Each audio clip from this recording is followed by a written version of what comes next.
নাস্তিকতা নিপাত যাক, দিন ইসলাম জিন্দাবাদ। নাস্তিকতা নিপাত যাক, দিন ইসলাম জিন্দাবাদ। কোটি প্রাণে একই আওয়াজ, খোদাদ্রোহী ছাড় পাবে না, এই বাংলার ঠাই হবে না। মুসলমানরা জেগেছে আজ, জোর কদমে সামনে চলো, বজ্র কণ্ঠে আওয়াজ তোলো, সবাই মিলে একই তালে দাও না স্লোগান। নারায়ে তাকবীর, নারায়ে তাকবীর, দিন ইসলাম, দিন ইসলাম জিন্দাবাদ, জিন্দাবাদ। ইসলামেরই জন্য দেশের হয়েছে জন্ম, ইসলামের বিরুদ্ধে গেলে দেশ হবে ভিন্ন। ইসলামের বিরুদ্ধে যারা হারিয়েছ অবস্থান, এই বাংলার ঠাই হবে না, যাও হিন্দুস্তান। জোর কদমে সামনে চলো, বজ্র কণ্ঠে আওয়াজ তুলো, সবাই মিলে একই তালে দাও না স্লোগান। নারায়ে তাকবীর, নারায়ে তাকবীর। মুসলমানের এই দেশেতে সন্ত্রাসীদের ঠাঁই নাই, সন্ত্রাসদের পক্ষে যারা তাদের কোনো রক্ষা নাই। মুসলমানের এই দেশেতে ইস্কনদের ঠাঁই নাই, ইস্কনদের পক্ষে যারা তাদের কোনো রক্ষা নাই। এই দেশেতে থাকতে হলে কোরআন মানতে হবে, কোরআন না মানলে তারা বিতাড়িত হবে। জোর কদমে সামনে চলো, বজ্র কণ্ঠে আওয়াজ তুলো, সবাই মিলে একই তালে দাও না স্লোগান। নারায়ে তাকবীর, নারায়ে তাকবীর, দিন ইসলাম, দিন ইসলাম। আল কোরআনের আলো ঘরে ঘরে জালো, জিহাদ জিহাদ জিহাদ চাই, সাবিলুনা সাবিলুনা, সাবিলুনা সাবিলুনা, নারায়ে তাকবীর। আমরা যদি আমাদের ইমানি কুওয়াতকে না বৃদ্ধি করি, দুদিন পরে যাদেরকে আমরা সংখ্যালঘু হিসেবে চিনি তারা আমার মাথার উপরে অস্ত্র ধরবে, অলরেডি জবাই করা শুরু করছে। অথচ আমরা তাদের মন্দির পাহারা দিয়েছি, আমরা তাদের মন্দির পাহারা দিই, তারা আমাদের মসজিদের মিনার আর গম্বুজ ভাঙে। এরপরও আমরা শান্ত আছি, কারণ আমাদের ধর্মটাই শান্তির, অশান্তির না। যাদের ধর্ম অশান্তির তারা অশান্তি ছড়াইতে পারে, আমাদের ধর্ম শান্তির, আমরা শান্তির বাণী শোনা যাব। তবে সব কিছুর একটা সীমা থাকে, সীমা যদি কেউ অতিক্রম করে তখন তার সীমা তাকে দেখায় দেওয়া লাগে। সুতরাং এটা বুঝে শুনে আমাদের সঙ্গে লড়তে আসা দরকার। আজকে বাংলাদেশেও ভারতের হাই কমিশন অফিস আছে, বাংলাদেশেও তাদের, আমাদের দেশের মানুষরা ওদের দেশে যায়, তাদের দেশের মানুষরা আমাদের দেশে আসে। আমরা কারোর শত্রু না, আমাদের কারোর সঙ্গে শত্রুতাও নাই। লেকিন কেউ যদি আমাদের দেশের হাই কমিশনের উপরে অত্যাচার করে, স্টিম রোলার চালায়, ভাঙচুর করে, তাহলে আমরাও কিন্তু বসে থাকবো না। আর এই সময়টা সম্পূর্ণ আমি বলবো আপনাকে আমাকে আল্লাহ পাক রব্বুল আলামিন ঈমানের ধার দেওয়ার মোক্ষম একটা সময় করে দিয়েছে। মনে রাখবেন, জিহাদ বান্দার জন্য ইবাদত। আমাদের, আপনার, সবার, প্রত্যেকটা মুমিনের জন্য জিহাদটা কি? জিহাদটা কি? আমরা জিহাদে বিশ্বাসী, সন্ত্রাসীতে বিশ্বাসী না। তারা সন্ত্রাসীতে বিশ্বাসী, জিহাদকে তারা উগ্রবাদ বলে। তারা যেটাকে উগ্রবাদ বলে এটা আমাদের ইবাদত, ঠিক কিনা বলেন? সুতরাং বাংলাদেশ স্বাধীন করার জন্য একবার যুদ্ধ হয়েছে, 4 মাস হলো। এদেশের যুদ্ধের জন্য, এদেশ স্বাধীন করার জন্য, স্বৈরাচার থেকে এদেশটাকে মুক্ত করার জন্য বাংলার আবামর তাওহীদি জনতা একবার যুদ্ধ করেছে। দ্বিতীয় যুদ্ধ হবে ঈমানের যুদ্ধ। ঈমানের জন্য যদি যুদ্ধ করা লাগে, এই গতবারের যে যুদ্ধ ছিল তার থেকেও 10 গুণ, 5 গুণ, 100 ডবল গুণ সবচেয়ে বড় জিহাদ হবে এবারের জিহাদ, ঠিক কিনা জোরে বলেন?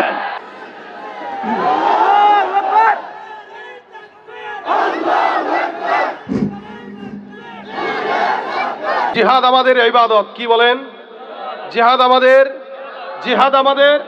আপনারা কি এটা শুনলে ভয় পান? জিহাদের কথা শুনলে ভয় পান? জিহাদ যারা করে তাদের আল্লাহ পাক রব্বুল আলামিন ভূখণ্ড তাদেরকে ফিরিয়ে দেয়। যেমন কি আমাদের আশেপাশের দেশগুলো ফিরিয়ে পেয়েছে, আমাদের ছাত্র ভাইরা ফিরিয়ে পেয়েছে। সুতরাং বুঝতে হবে, বাংলার মুসলমান এখনো বেঁচে আছে। এখানে স্কুল কলেজের অনেক ছাত্র ভাইরা আছেন যাদের ঠিকমতো নামাজ হয় না, যারা ঠিকমতো দাড়িও রাখে না। আল্লাহর কসম করে বলছি, তার সামনে আমার আল্লাহকে একটা গালি দিয়ে দেখেন, জিহ্বা ভিতরে আস্ত রাখতে দিবে না। আল্লাহর কসম করে বলছি, রাসূলকে নিয়ে একটা কথা বলেন, জিহ্বা ভিতরে থাকতে দিবে না। যেই জিহ্বা দিয়ে আমার নবী, আমার সুন্নাত, আমার আখলাক, আমার মুসলমান, আমার ঈমানের উপরে আঘাত দিতে যাবে, সেই জিহ্বা থাকবে না, থাকবে না, থাকবে না। ঠিক কিনা বলেন? জিহাদ আমাদের কি? বলেন, জিহাদ আমাদের কি? সাবিলুনা সাবিলুনা সাবিলুনা সাবিলুনা। যারা গোমূত্র পান করে তারা গরুর গোশত খানেওয়ালাদের উপরে এসে দখলদারি করতে চায়। আমরা খাই কি? শক্তি আছে না? সুতরাং সাবধান। এদেশে হিন্দু ভাইরা আমাদের কাছে নিরাপদ, কারণ উদাহরণ হলো আমরা তাদের মন্দির পাহারা দিয়েছি, আমাদের এই ভাইরাই দিয়েছে, যুবকরা দিয়েছে। আমরা চাই আমাদের মসজিদও তারা পাহারা দিক। কথা বলেন ঠিক কিনা? আমরা যদি তাদের মন্দির পাহারা দিতে পারি, আমাদের মসজিদ তাদের পাহারা দেওয়া লাগবে। কিন্তু তারা যদি আমাদেরকে উগ্রবাদীর নামে আমাদের উপরে সন্ত্রাসী করে, তাহলে আমরা সন্ত্রাসী করব না, কিন্তু একটু ফেরত দেব। যে যেটা দিবে ওইটা কি দেব? এটাকে বলা হয় খুলুকে হাসান। এটাকে কি বলা হয়? খুলুকে হাসান। যে আপনাকে যা দিল আপনিও তাকে সেটা দিয়ে দিবেন, এটা খুলুকে হাসান। তারা যদি আমাদেরকে যতটুকু দিবে আমরা বেশি দিব না, আমরা ততটুকুই দিব। কিন্তু এটা মনে রাখতে হবে, তারা 10 জন দিবে আমরা 10 লক্ষ দিব, তারা 1000 দিবে আমরা 313 দেব। কারণ 313 জন সাহাবীর আদর্শের রক্ত আমাদের দেহে আছে, আমরা ভুলি নাই। ইনশাআল্লাহ আমরা একা নয়, আমাদের সাথে আছেন কে? এজন্য এই সময় বাচ্চাদেরকে মা বাবার এখন সবক শোনানো উচিত যে বাবা, অচিরেই হয়তো লড়াইয়ের ডাক আসতে পারে, জিহাদের ডাক আসতে পারে। বাচ্চা হয়েছে তো কি হয়েছে, তুমিও লড়াইয়ের ময়দানে চলে যাবা। ভাই, জান্নাতে যাওয়ার সবচেয়ে সহজ পন্থা হলো শহীদ হওয়া। কথা বলেন ঠিক কিনা? আজীবন গুনাহ করবেন, অন্যায় করবেন, শাহাদাত বরণ করবেন, কোনো কথা নাই, কথা ছাড়া জান্নাতে। ভয় পারবেন কাকে? ভয় করবেন কাকে? লড়াইয়ের ওই ময়দানেতে যেতে তোমাকে হবে, প্রয়োজনে সব রক্তটুকু জমিনেই ঢেলে দেবে। লড়াইয়ের ওই ময়দানেতে যেতে তোমাকে হবে, প্রয়োজনে সব রক্তটুকু জমিনেই ঢেলে দেবে। তবুও তোমায় লড়তেই হবে, মানিবে না পরাজয়। তবুও তোমায় লড়তেই হবে, মানিবে না পরাজয়। বিপ্লব মানে জীবন দেয়া বসে থাকা নয়, সে কোনো দিন আসবে না রে। বিপ্লব মানে জীবন দেয়া বসে থাকা নয়, সে কোনো দিন আসবে না রে, করো যদি ভয়। আসবে বিজয় রক্ত আর জীবনের বিনিময়, আসবে বিজয় রক্ত আর জীবনের বিনিময়। বিপ্লব মানে জীবন দেয়া বসে থাকা নয়, সে কোনো দিন আসবে না রে, করো যদি ভয়। বিপ্লব মানে জীবন দেয়া বসে থাকা নয়, সে কোনো দিন আসবে না রে, করো যদি ভয়। ঠিক কিনা? আমাদের দিলে ভয় থাকবে কার? আল্লাহর ভয় ঢুকায় দেখ আল্লাহ। এখন থেকে তৈয়ারি নিবেন, প্রস্তুতি নিবেন নিজের বিবির সঙ্গে। আমি আজকে আমার ঘরের বিবির সাথে এটা মুজাকারা করছি যে যদি জিহাদের ডাক আসে তুমিও যাবা, আমিও যাব, বাস তুমি মারবা তোমার দলের গুলারে, আমি মারবো আমার দলের গুলারে। কি ঠিক আছে? এটার মুজাকারা এখন করা দরকার। ঘরে ঘরে মুজাকারা করবেন, বাচ্চাদেরকে মা দুধ পান করাবে, আর এই নিয়তে করাবে যে সেজন্য ইমাম মাহাদির সৈন্য হইতে পারে, এই নিয়তে করাবেন। বাচ্চাকে এই নিয়তে বড় করবেন, বাচ্চাকে এই নিয়তে বড় করবেন যে তোকে বড় করতেছি দাজ্জালের বিরুদ্ধে লড়াই করার জন্য, তোকে বড় করতেছি বাতিলের বিরুদ্ধে তরবারি ধরার জন্য। কারণ শহীদ আর শহীদ যারা হয়, যাদের মা হয়, এরা সব আল্লাহর কাছে দামি। আমরা আমাদের জিন্দেগিটাকে বাঁচবো তো একদিন বাঁচবো, কিন্তু মরবো, শাহাদাতের মৃত্যু হবে, কোনো আফসোস নাই। আল্লাহুম্মা রযুকনা শাহাদাতান ফি সাবিলিক, বলেন আমিন। আল্লাহুম্মা রযুকনা শাহাদাতান ফি সাবিলিক, আমিন। এটা আমাদের ইবাদত, এটা আমাদের তামান্না। সারা জিন্দেগি গুনাহ টুনা করার পরে কোনো মতে যদি একটু জিহাদের ময়দানে মরতে পারি, ভাই বিনা হিসাবে জান্নাতি। টেনশন আছে আর? এর চেয়ে সহজ জান্নাতের রাস্তা আর নাই। এর চেয়ে সহজভাবে জান্নাতে যাওয়ার জন্য আর কোনো পন্থা, এজন্য এই পন্থাটাই বড়। মরতে তো হবেই। গরু ছাগলের মতো রাস্তায় মরা অথবা রাজনৈতিক নেতাদের হাতে পিডান খায় মরা, এগুলোর চাইতে আল্লাহর রাস্তায় জিহাদ করা ভালো না খারাপ? মরবেন তো একদিনই। অযথা দালালি করে, গোলামি করে, এরপরে পা চাইটা মরার চাইতে আল্লাহর রাস্তায় মরেন, এটা ফায়দা। কারণ এই নেয়ামত আল্লাহ শুধু মুসলমানদেরকে দিয়েছেন, অন্য কাউকে দেন নাই। এই যে আপনি আমি মুসলমান হলাম, এটা আল্লাহ পাকের নেয়ামত। কত বড় নেয়ামত! একটা বিধর্মী ইহুদি নাসারা, ওরা আজীবনের জন্য জাহান্নামী, আল্লাহ পাক তাদের ব্যাপারে বলছেন। আর আলহামদুলিল্লাহ মুমিন যারা একদিন না একদিন জান্নাতি। এটা শুধু মুমিন হওয়ার ফায়দা। একটা ইহুদি জানে ইহুদির গর্ভ থেকে জন্ম নেওয়ার পরে মুসলমান হওয়া অনেক কঠিন, অত সোজা না। যে ব্যক্তিটা ইহুদির ঘরে জন্ম নিছে, যে নাসারার ঘরে জন্ম হয়েছে, এই লোকটা জান্নাত পাওয়া বহুত কঠিন। কেন? সার জান্নাত পেতে গেলে মুসলমান হতে হবে। আর মুসলমান হওয়া ইহুদির ঘর থেকে জন্ম নিয়ে এত সোজা না। ঘর ছাড়তে হয়, বাড়ি ছাড়তে হয়, মা বাবা ছাড়তে হয়, সব কিছু ছেড়ে তারপরে ইসলাম কবুল করতে হয়। আলহামদুলিল্লাহ আমরা আমাদের পিতৃ পরিচয়ের সাথেই মুসলমান হয়েছি। আল্লাহকে বলিও নাই, অনুরোধও করি নাই, আল্লাহ পাক আমাদেরকে বংশীয় মুসলমান বানাই দিয়েছেন। এই যে সহজভাবে যে হয়েছে, এই কারণে আমাদের কাছে ইসলামের তেমন গুরুত্ব নেই। যদি কঠিনভাবে হইতাম, এক একটা ইসলাম পালন করার জন্য যদি একটু রক্ত ঝরানো রাখতো, তাহলে ইসলামের গুরুত্ব আমাদের কাছে থাকতো। যেহেতু আমরা সহজভাবে হয়েছি, এই কারণে আমাদের কাছে গুরুত্ব কম। এই জন্য গুরুত্বটা বুঝার চেষ্টা করেন। আল্লাহ বুঝার তৌফিক দান করুক, আমাকে আগে দান করুক। তো ভাই, আমি আগের আলোচকের আলোচনার রশি ধরেই কথা বলছি। প্রত্যেকটা মানুষ, আমরা এখানে যারা আছি, রক্তে মাংস গড়া মানুষ হিসেবে আমারও গুনাহ আছে, আপনাদেরও গুনাহ আছে। তবে বাংলাদেশে এমন একজন বুজুর্গ আছে, যে ব্যক্তি নিজে বলছেন আমার কোনো গুনাহ নাই। কে বলছেন? আব্দুল লতিফ সিদ্দিক। নাম জানেন আপনারা? কথা কয় না। এরা আপনারা কথা জানেন না? হাঁপায়ে গেছেন? হাঁপায়ে গেছেন? আব্দুল লতিফ সিদ্দিকি কি বলে? আমার কোনো গুনাহ।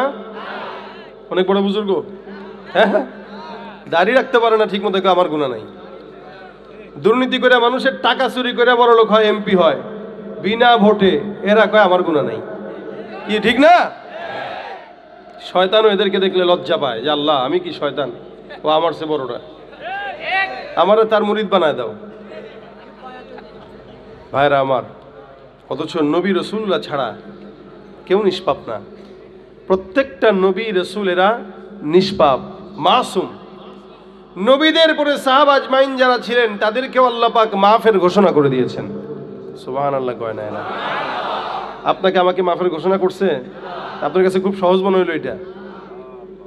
সাহাবীদের ব্যাপারে আল্লাহ পাক বলেছেন রাদিয়াল্লাহু আনহুম ওয়া রাদু আন, এরাও সন্তুষ্ট, আমিও খুশি। আল্লাহ আমাদের উপরে খুশি, কিন্তু আমরা আল্লাহর উপরে খুশি হই না। আমরা খুশি হই না বলে একটু বিপদ আসলে আল্লাহ তুমি আমারই দেখছো, এই যে আল্লাহর উপরে এশকাল তুলে দেই। একটু ব্যবসা বাণিজ্য ভালো না হইলে আল্লাহ কি জামানায় পাঠাইলা, এশকাল তুলে দেই। তার মানে আমরা আল্লাহর উপরে খুশি না। অথচ সাহাবা একরাম তারাও আল্লাহর উপরে সন্তুষ্ট ছিল। বিপদ আসলেও বলতো আলহামদুলিল্লাহ, মুসিবত আসলেও বলতো আলহামদুলিল্লাহ, নিয়ামত পাইলেও বলতো আলহামদুলিল্লাহ। আর আমরা বিপদে আল্লাহরে বকা দেই, আর নিয়ামত পাইলে কই আরে এটা আমার নিজের কর্মের ফলে আমি পাইছি। একটা ক্রেডিটও আল্লাহরে দিতে রাজি না।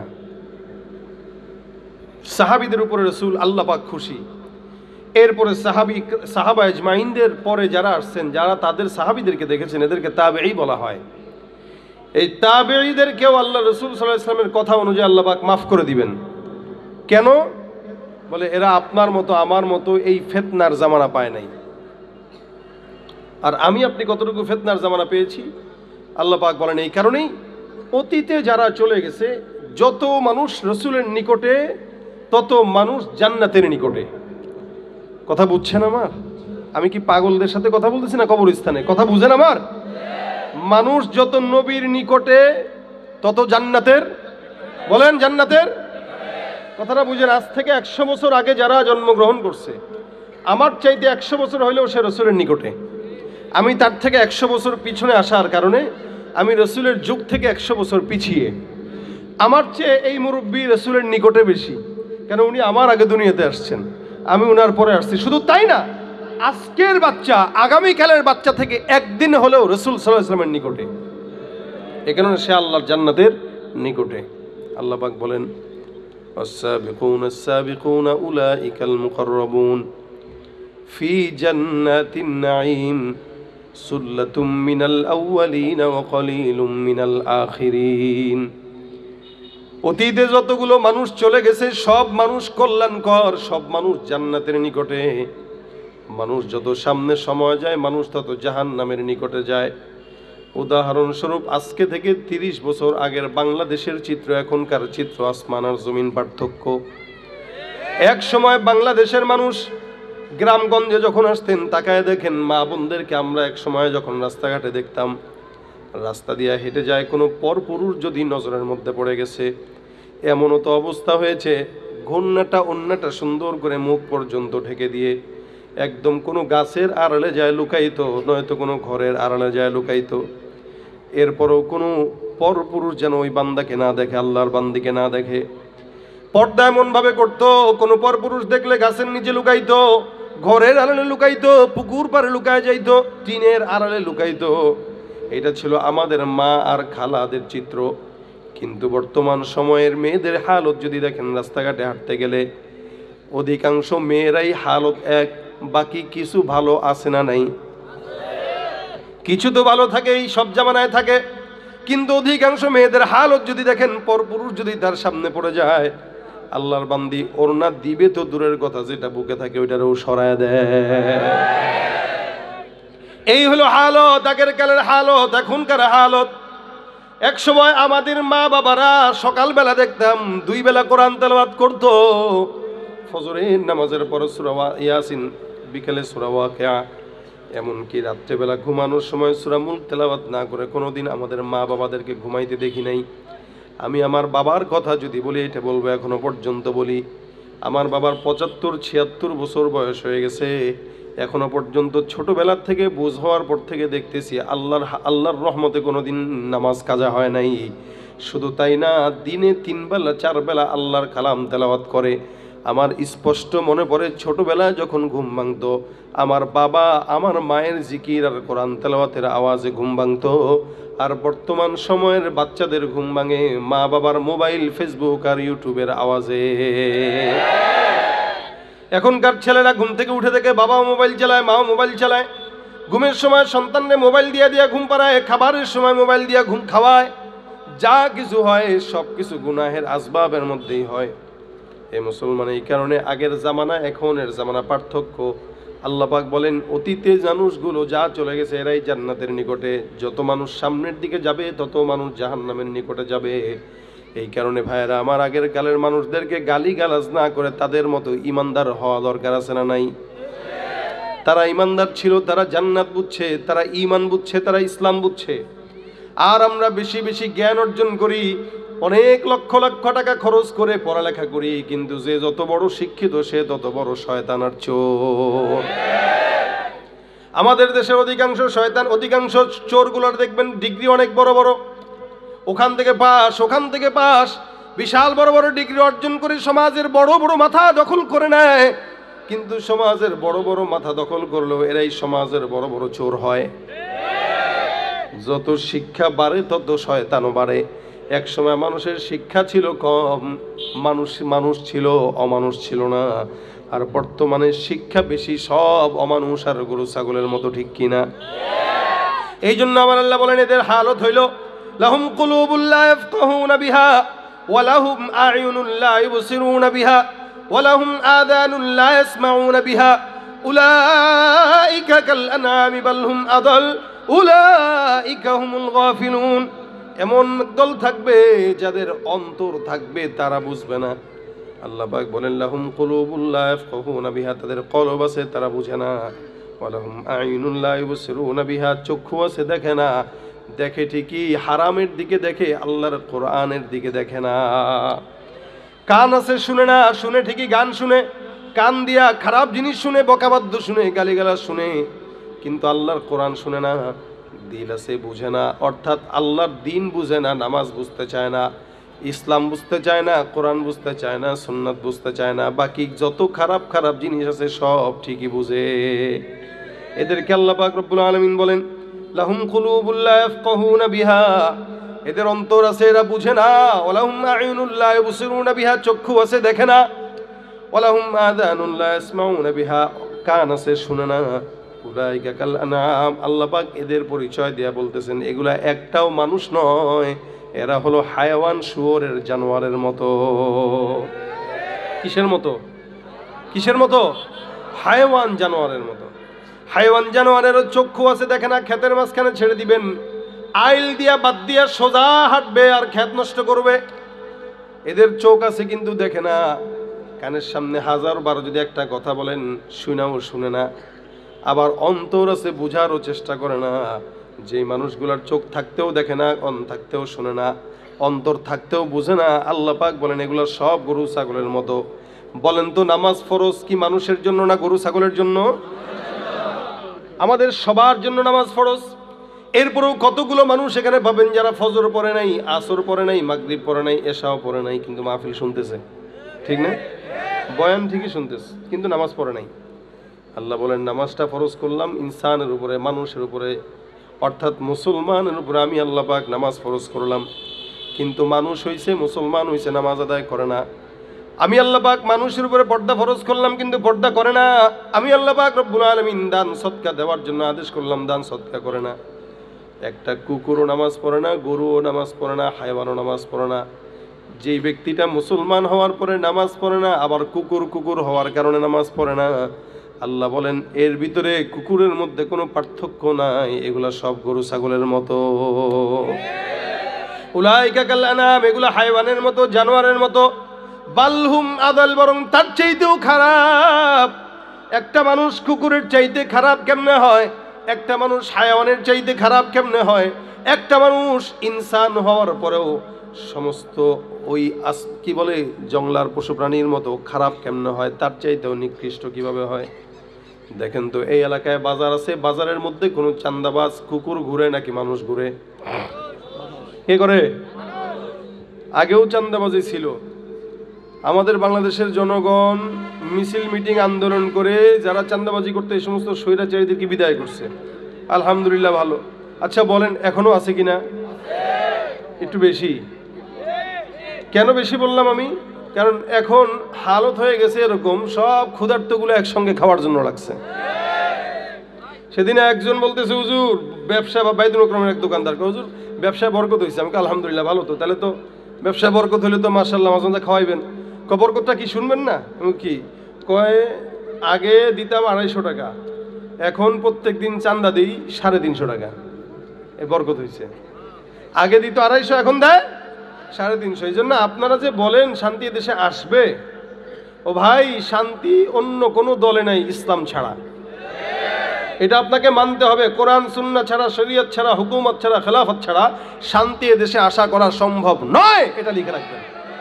কারণ যে দলকে ক্ষমতার থেকে উঠাবেন, যে দলকে বসাবেন, এগুলো সবই একই পাখির 2 ডানা।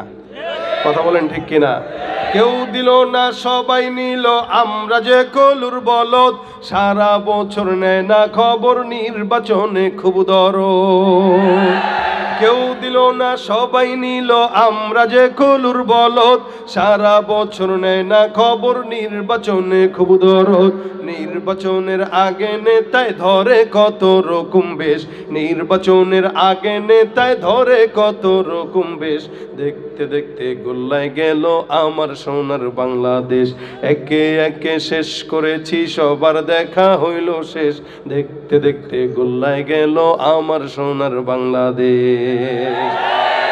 যাদের হাতে যায় ক্ষমতা, দেশ যেন বাপের ভিটা, রাখতে চেয়ার শুরু করে বিদেশিদের পাচাটা।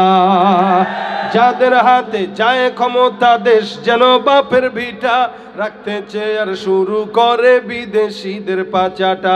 বিদেশিদের কথা মতো চালায় ওরা নিজের দেশ, বিদেশিদের কথা মতো চালায় ওরা নিজের দেশ। দেখতে দেখতে গোল্লায় গেল আমার সোনার বাংলাদেশ, ঠিক কিনা? একে একে শেষ করেছি সবার দেখা হইল শেষ। দেখতে দেখতে গোল্লায় গেল আমার সোনার বাংলাদেশ, দেখতে দেখতে গোল্লায় গেল আমার সোনার বাংলাদেশ। তার মানে শান্তি আছে কোথায়? বলেন বলেন কোথায়? আমার আল্লাহ বলেন, বান্দা কুকুরকে আমি আল্লাহ পাক চান্দাবাজি বানাই নাই, শুয়োরকেও চান্দাবাজ বানাই নাই। এলাকার মধ্যে চান্দাবাজি, খুন, গুম, হত্যা, অবিচার যা কিছু আছে এগুলো একটাও কুকুর করে না, মানুষ করে। আমার আল্লাহ পাক ডাক দিয়া বলেন, যেই কাজটা কুকুর করে না, শুয়োর করে না, হায়ওয়ান করে না, জানোয়ার করে না, ওই কাজটা তুমি মানুষ হয়ে করার কারণে তোমার দাম কুকুরের চাইতেও খারাপ। এ ভাইরা আমার, এই কারণে আল্লাহ পাক রব্বুল আলামিন বান্দাকে গুনাহ করার একটা দিল দিয়ে দিয়েছেন। ওই দিলটার ভিতরে গুনাহও মনে হয়, গুনাহও মজা লাগে, ঈমানও মজা লাগে। এই জন্য ঈমানকে বলা হয় আল ঈমানু বাইনাল খাউফি ওয়ার রাজা। ঈমানটা আশা এবং ভয়ের মাঝামাঝি একটা জায়গা। আশাও থাকে জান্নাতে যাব, ভয়ও লাগে জাহান্নামে যাব।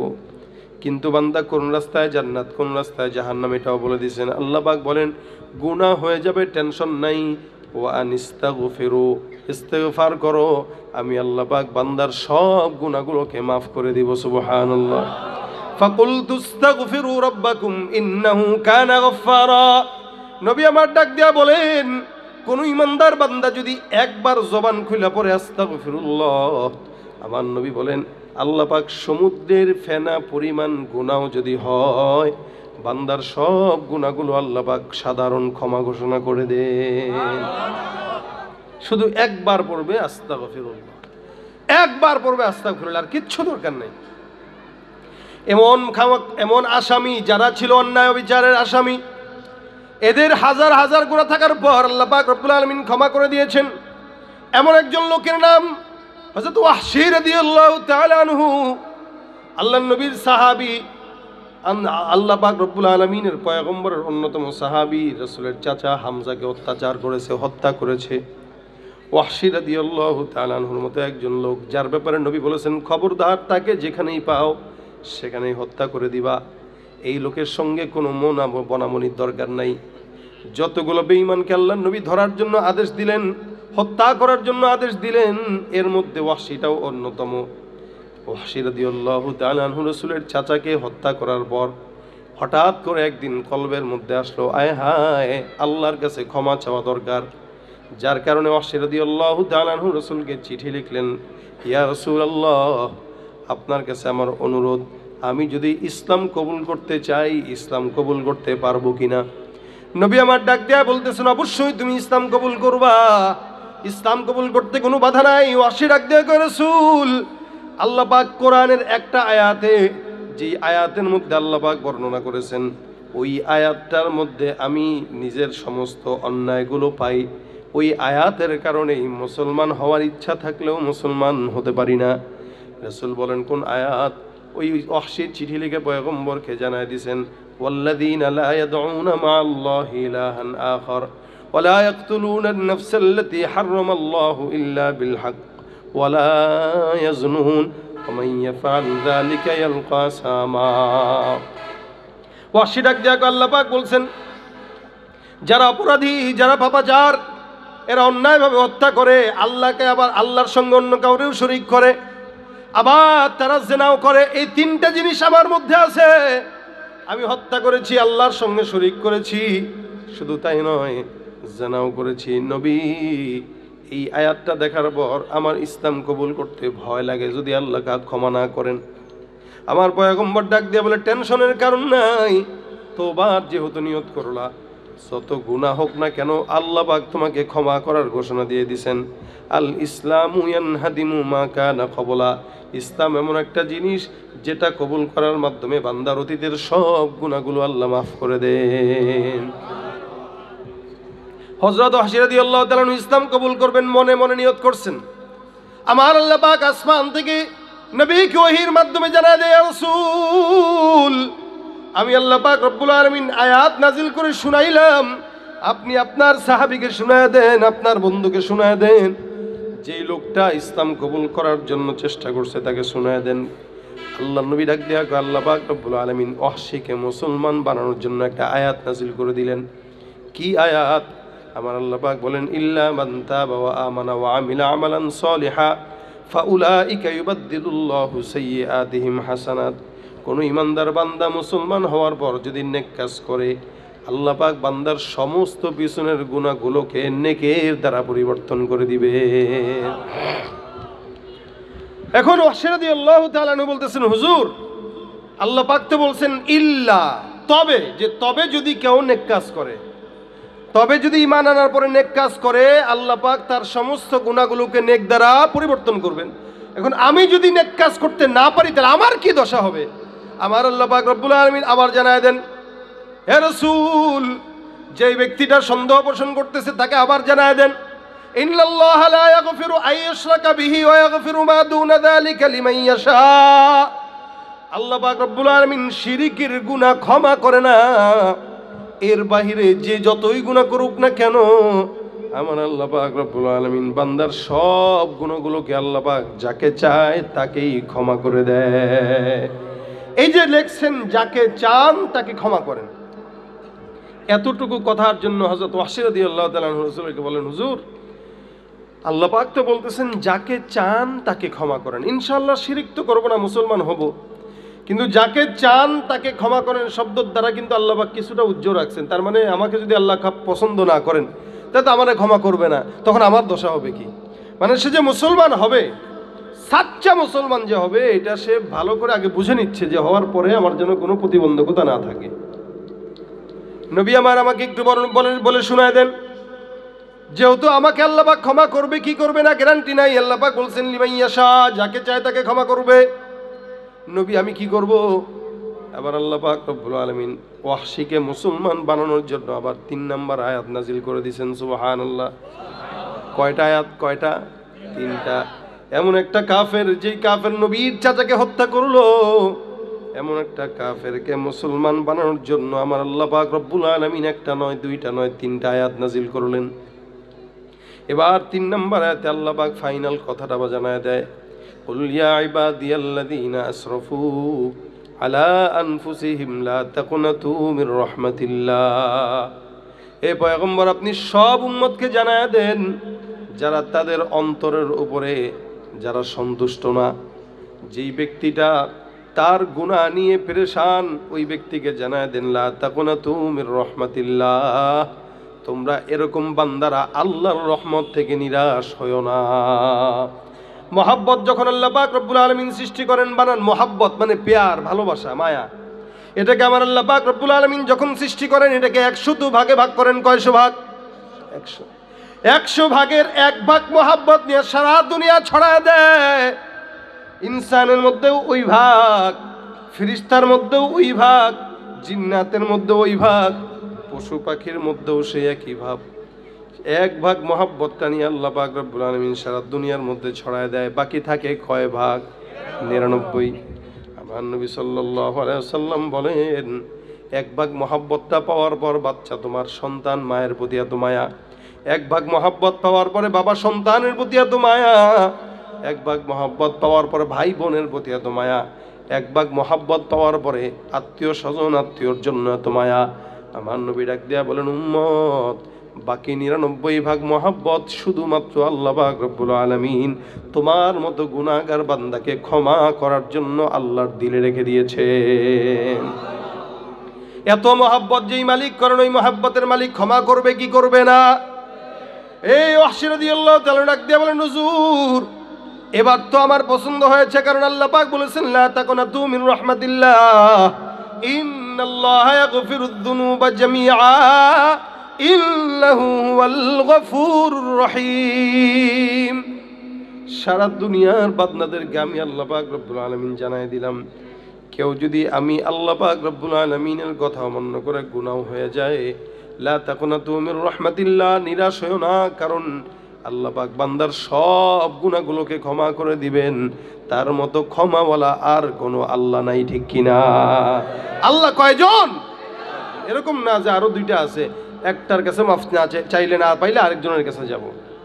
এই জন্য ভাইরা আমার, ওয়াহশী রাদিয়াল্লাহু তাআলা এবার ডাক দেয়া কয়, হ্যাঁ এবার পছন্দ হয়েছে ইয়া রাসূলুল্লাহ, এই 3টা আয়াত আল্লাহ পাক আমাকে সন্তুষ্ট করে দিয়েছেন, সুতরাং আপনার হাতে আমার হাতটা রেখে বায়াত করে পড়ায় দেন, লা ইলাহা ইল্লাল্লাহু মুহাম্মাদুর রাসূলুল্লাহ। হযরত ওয়াহশীর মতো একজন গুনাহগার বান্দাকে আল্লাহ পাক 3টা আয়াতের মাধ্যমে মুসলমান বানায় দিয়েছেন। আপনি আমি পয়গম্বরের উম্মত, শেষ জামানার উম্মত, যেই জায়গাটায় ডানে ফিতনা, বামে ফিতনা, সামনে ফিতনা, পিছনে ফিতনা, ফিতনার জামানায় কোনো বান্দা যদি আল্লাহর দরবারে তওবা করে, ইস্তেগফার করে, আমার আল্লাহ বলেন একবার পড়বা সমুদ্রের ফেনা পরিমাণ গুনাহ মাফ হয়ে যাবে। সুবহানাল্লাহ। ভাইরা আমার, আল্লাহ রাসূল সাল্লাল্লাহু আলাইহি ওয়াসাল্লাম এই কারণে ইস্তেগফারের ব্যাপারে বলেন, মান লাজিমাল ইস্তিগফার জাআলাল্লাহু লাহু মিন কুল্লি হাম্মিন ফারজা। কেউ যদি জবান দিয়ে ইস্তিগফার উঠায়, আল্লাহর নবী বলেন যতই পেরেশানি থাকুক না কেন সব পেরেশানি আল্লাহ পাক রব্বুল আলামিন দূর করে দিবেন। অমিন কুল্লি দিকিন মাখরাজা, রাস্তা যদি সামনে খারাপ হয় বন্ধ রাস্তা আল্লাহ পাক রব্বুল আলামিন খুলে দিয়ে দিবেন। শুধু তাই নয়, রিজিকের অভাব যদি থাকে আমার আল্লাহ সব রিজিকের অভাব বান্দার জন্য দূর করে দিবেন। সুবহানাল্লাহ। হাসান আল বসরি রহমতুল্লাহ আলাইহি উনি একবার বসা, ওনার খানকার মধ্যে দু চারজন লোক বসা, ওনার সাথে কিছু মুজাকারা করতেছেন। এমন সময় একজন লোক ঢুকলো। লোক ঢুকে বলতেছে, হুজুর আমি একটা বিপদে পড়ে আসছি। বলে কি বিপদ? বলছে, হুজুর আমার তো এমন কোনো গুনাহ নাই যেই গুনাহ আমি আমার জিন্দগিতে করি নাই। ছোট্ট একটা আমল শিখায় দেন, যেই আমলের কারণে আল্লাহ পাক আমাকে মাফ করে দিবেন। হাসান বসরি যায় কয়, যাও যাও ইস্তিগফার পড়ো। কি পড়ো? কথা কয় না, ইস্তিগফার।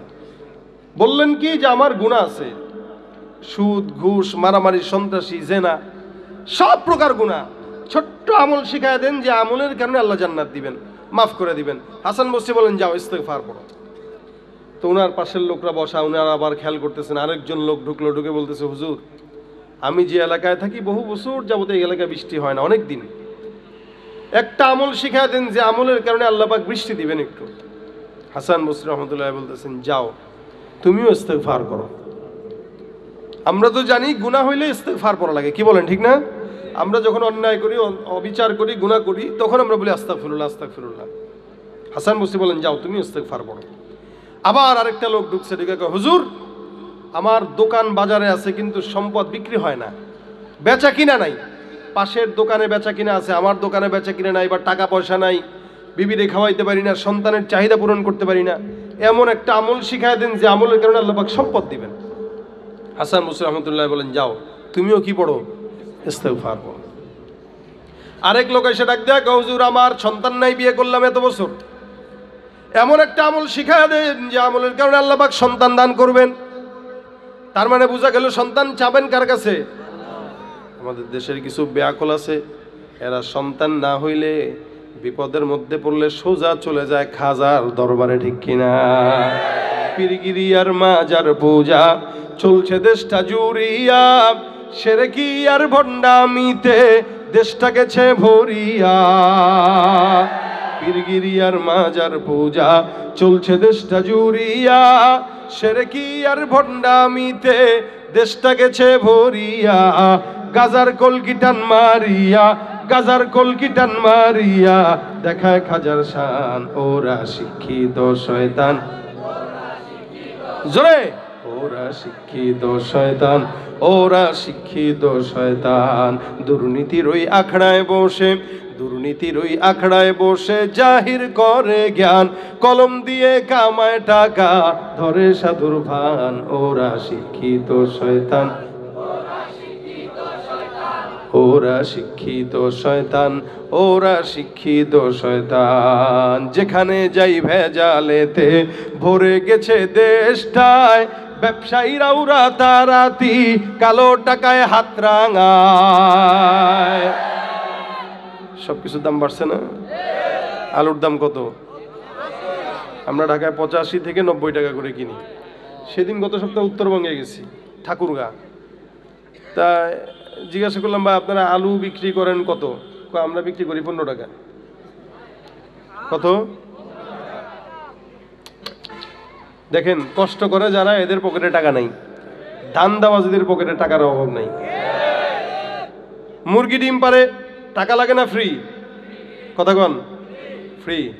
টাকা নেয় না? টাকা দেন না? আচ্ছা ভাই, মুরগি যদি কথা বলতে পারতো, হাঁস যদি কথা বলতে পারতো, কষ্টের ঠেলায় বলতো, ভাই আমি পারি ফ্রি, তুই করস ধান্দা।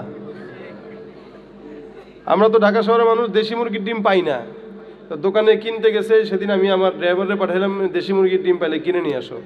অনেক ঘুরে ঘুরে এক দোকানে পাইছে, কয় এক দাম 130 টাকা হালি। কত? আমি কই তুমি কি ভুল শুনছো নাকি? ডজন 130 টাকা? হুজুর হালি 130 টাকা। আমি কয় কিরে? আচ্ছা একটু একটা মুরগি, মুরগি দেশি মুরগির ডিম পারে তো ছোট না, একটা 1 টাকার কয়েনের চেয়ে একটু বড়, ওইটার দাম বলে এক পিস 30 টাকা 35 টাকা। দামটা বাড়াইলো কে? ধান্দাবাজ ব্যবসায়ী, ঠিক কিনা জোরে গান। যেখানে যাই ভেজালেতে ভরে গেছে দেশটায়, ব্যবসায়ীরাও রাতারাতি কালো টাকায় হাত রাঙায়। ভেজাল থেকে বাঁচতে হলে, ভেজাল থেকে বাঁচতে হলে খোলা রাখো কান। ওরা শিক্ষিত শয়তান, ওরা শিক্ষিত শয়তান, ওরা শিক্ষিত শয়তান, ওরা শিক্ষিত শয়তান। শিক্ষাঙ্গনের দিকে বাইরে দেখো না চোখ মেলিয়া, ছাত্ররা সব বই ছাড়িয়া থাকে শুধু প্রেম লইয়া। অনেক অবিবাহিত পোলাপান আছে, এগুলোর কামই এইটা, কি ঠিক না? শিক্ষাঙ্গনের দিকে ভাইরে দেখো না চোখ মেলিয়া, ছাত্ররা সব বই ছাড়িয়া আছে শুধু প্রেম লইয়া। অস্ত্র সে তো সঙ্গের সাথী, অস্ত্র সে তো সঙ্গের সাথী, হইতে মাস্তান। ওরা শিক্ষিত শয়তান, ওরা ওরা শিক্ষিত শয়তান, ওরা শিক্ষিত শয়তান। আলেম নামেও কতক দেখো টাকার মোহে পড়িয়া, স্বার্থের পিছে দৌড়াইতেছে কোরআন হাদিস ছাড়িয়া। আবার জিহাদ ছেড়ে কেউ বা ধরছে, জিহাদ ছেড়ে কেউ বা ধরছে দরবেশেরই ভান। ওরা শিক্ষিত শয়তান, ওরা শিক্ষিত শয়তান, ওরা শিক্ষিত শয়তান, ওরা ওরা কি, ওরা কি সন্তান চার কার কাছে যাবো? আর ওই মাজারে নিয়ে গেছেন বাবার কাছে, বাবা গো আমার বাচ্চা বিবি সন্তান হয়, এটা দেখেন ফটো দিয়ে দেন। বাবা গো সুমন্ত সু কালীগুত্তর মনে করেন দিয়া বললো যে 1 মাস আমাদের খানকায় রাখা লাগবে, এতেকাফ, এতেকাফ বুঝেন না? 1 মাস এতেকাফে যদি বাবার দরবারে রাখেন, আর যদি সন্তান হয় বুঝবেন এটা আপনার না, আপনার বাপের সন্তান। সুতরাং এই সমস্ত বন্ডদের থেকে সাবধান, ঠিক কিনা জোরে কোন? জুতার ফিতা ছিঁড়লেও চাবো কার কাছে? সাহাবা একরাম ছোট্ট থেকে ছোট্ট বিপদে পড়ছেন, আল্লাহর কাছে চাইতেন। আর আমরা বিপদে পড়লে আগে চাই মেম্বারের কাছে, পরে চাই চেয়ারম্যানের কাছে, পরে যাই এমপির কাছে, এরপরে যা আরও উপরে। অবশেষে যেখানেও হয় না তখন কয় আল্লাহ তুই ছাড়া আর কেউ নাই। অথচ শুরুতেই যদি আল্লাহর কাছে চেয়ে নিত এত দূরে ঘুরানো লাগতো না, আগে আল্লাহ পাক কাজের আঞ্জাম দিয়ে দিতেন। এজন্য আল্লাহ বলেন আনা ইনদা জন্নি আবদি বি, আমার বান্দা আমার প্রতি যতটুকু ধারণা রাখবে আমি ততটুকুই দেব। কি বুঝেন নাই? আপনি ধারণা রাখছেন আল্লাহ আপনারা একতলার বিল্ডিংই মালিক বানাবে, আপনি একতলার বিল্ডিং এর মালিকই হইবেন। আর আপনার ধারণা আছে না আমি 10 তলা বিল্ডিং বানাবো, আপনি 10 তলার মালিকই হবেন। আপনার ধারণা, আপনার ইমান হইলো, আপনার দিল হইলো যে এই মনে হয় আজীবন রিক্সা চালাই খাওয়া লাগবে, তা আজীবন রিক্সা চালাই খাবেন। আর আপনার ধারণা না ইনশাল্লাহ একদিন হেলিকপ্টার চালাও খাওয়া লাগবে, তাহলে হেলিকপ্টারও চালাবেন। অর্থাৎ আমার কথা হলো এটা, আপনি আল্লাহর প্রতি যতটুকু নেক ধারণা রাখবেন আল্লাহ আপনাকে ততটুকুই দিবে, যতটুকু রাখবেন ততটুকুই দিবে। সুতরাং আল্লাহর ব্যাপারে ধারণা ভালো রাখা চাই না খারাপ, বড় রাখা চাই না ছোট, আল্লাহ আমাদেরকে সেই ধারণাই রাখাক। হাসান বসরি ডাক দেয়া কয় সন্তান হয় না, যাও ইস্তিগফার পড়ো। কি পড়ো? আরেকজন এসে বলে হুজুর ফসল দিলাম, ফসল নষ্ট হয়ে যায়, ক্ষেতের মধ্যে মনে হয় পোকামাকড় পড়ে, মানুষের নজর লাগে, এমন কোনো আমল শিখায় দেন। হুজুর কয় যাও যাও ইস্তিগফার পড়ো। পাশ থেকে 2-4টা কয় হুজুর বুঝলাম না, 5-6 জন আসলে একই আমল দিলেন, আমল কি আর শিখেন নাই? হাসান বসরি রহমতুল্লাহ আলাইহি সবাই একই আমল, মানে গ্রাম দেশের কিছু ডাক্তার আছে নাপা এক্সট্রা ছাড়া কিছু বুঝে না। মাথা ব্যথা হইলেও নাপা এক্সট্রা, জ্বর আসলেও নাপা এক্সট্রা, পেট ব্যথা হইলেও নাপা এক্সট্রা। এই ওষুধটা হলে এরকম টাইপের, একটা খাবেন ওষুধ কিন্তু আশেপাশে সব কিছু আপনাকে সুন্দর করে দিবে। এটা হলো ইস্তিগফার। সুবহানাল্লাহ ওয়া বিহামদিহি। হাসান বসরি ডাক দেয়া কয় আমলটা আমি দেই নাই, দিয়েছেন আমার আল্লাহ। সুবহানাল্লাহ। হাসান বসরি বলেন আল্লাহ পাক কোরআনে বলেছেন ফাকুল তুস্তাগফিরু রাব্বাকুম ইন্নাহু কানা গফফারা ইউরসিলিস সামাআ আলাইকুম মিদরারা ওয়া ইউমদিদুকুম বিআমওয়ালিন ওয়া বানিনা ওয়া ইয়াজআল লাকুম জান্নাতিন ওয়া ইয়াজআল লাকুম আনহারা। বান্দা যদি ইস্তিগফার পড়ে, গুনাহগার যদি হয়, আমার আল্লাহ পাক বান্দার সব গুনাহ মাফ করে দিবেন। সুবহানাল্লাহ। যেই বান্দা গুনাহ মাফের জন্য আসলো তাকে দিলাম ইস্তিগফার, তার মানে আল্লাহ পাক এই আয়াতের ভিত্তিতে তার গুনাহ মাফ করবে, এই কারণে তার ইস্তিগফারের জন্য বললাম। 2 নম্বরে কোনো বান্দা যদি, যেই বান্দাটা আল্লাহ পাক রব্বুল আলামিনের আসমান থেকে বৃষ্টি না আসার কারণে আল্লাহ ওই বান্দার কাছে আসছে, আমার আল্লাহ বলেন যদিও বৃষ্টি হয় না, আমি আল্লাহ পাক ঘোষণা করলাম ইউরসিলিস সামাআ আলাইকুম মিদরারা, ইস্তেগফার পড়ো। বৃষ্টি যদিও না হয়, আসমান থেকে বৃষ্টির ফায়সালা করবেন কে? 3 নম্বরে আল্লাহ পাক রব্বুল আলামিন বলেন, ইমদিদুকুম বিআমওয়াল, যদি সম্পদ না থাকে, দোকানে যদি বেচা কিনা না থাকে, আল্লাহ পাক রব্বুল আলামিন বলে বান্দা টেনশনের কারণ নাই, ইস্তেগফার পড়ো, দোকানে বেচা কিনা হবে, আমি আল্লাহ রিজিকে বরকত দান করব। সন্তান যদি না হয়, বান্দা ইস্তেগফার পড়ো, ইমদিদুকুম বিআমওয়ালি ওয়া বানিন, সন্তান যদি না হয়, ইস্তেগফারের মাধ্যমে আসমান থেকে আল্লাহ পাক সন্তানের ফয়সালা করবেন। শুধু তাই না, এভাবে যদি আপনার বিপদ আপদ থেকে যা কিছু বলেন, প্রত্যেকটা ক্ষেত্রে যদি কেউ ইস্তেগফার বলে, রাসূল বলেন আল্লাহ সব কিছু দিবে।